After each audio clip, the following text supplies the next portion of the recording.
I think it's a challenge that most leaders have today. We have a long-term vision, but we have to deliver to the shareholders and to the stakeholders, on a quarterly and on an annual basis. I think this is a critical question which is harder and harder to navigate for leaders in the modern day age where information is so readily available, transparent, and in the moment. And especially for listed companies where there are quarterly earnings reports required, as well as annual performance focus in terms of investment decisions by shareholders and the investment committee at large. I think it's a constant balance between these two, and I think the first thing is to really have clarity of priorities, be very clear what are we working towards. I think you have to do both. You've got to do both short-term and long-term at the same time. It's not a choice of A or B. You've got to do A and B in this case here.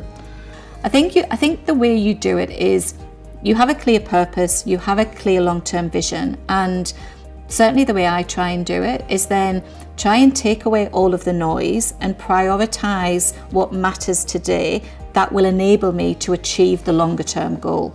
So sometimes I think we can get distracted by just day-to-day noise and day-to-day business as usual. But if you slow down to speed up, if you take the time to question, is what I'm doing today going to benefit and contribute to long-term success? It helps you to better prioritize. So I think that would be the first bit of advice I'd give. There is got to be a little balance of the future as well as the present. And the way I look at it is take a glass bowl, fill it with big rocks first.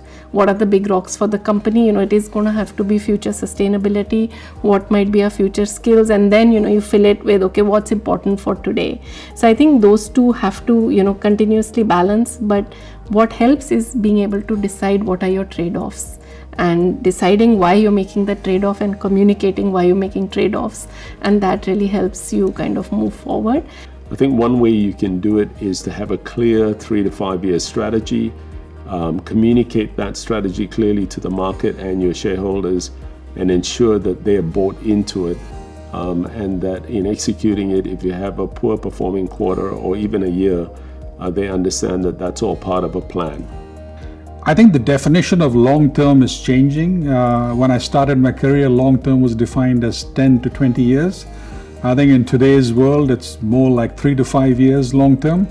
And so essentially what you're trying to do is make sure that you deliver today's performance, which is required by shareholders, by customers, by employees.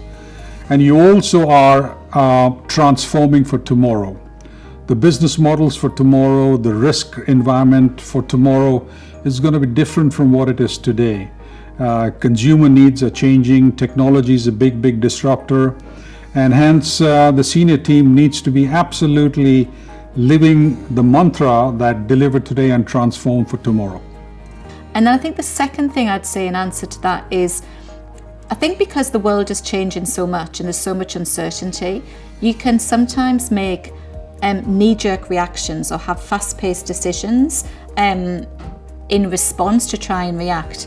And I think the best leaders to achieve longer-term strategies are the ones who can stay calm, stay focused, and understand you can only control what you can control.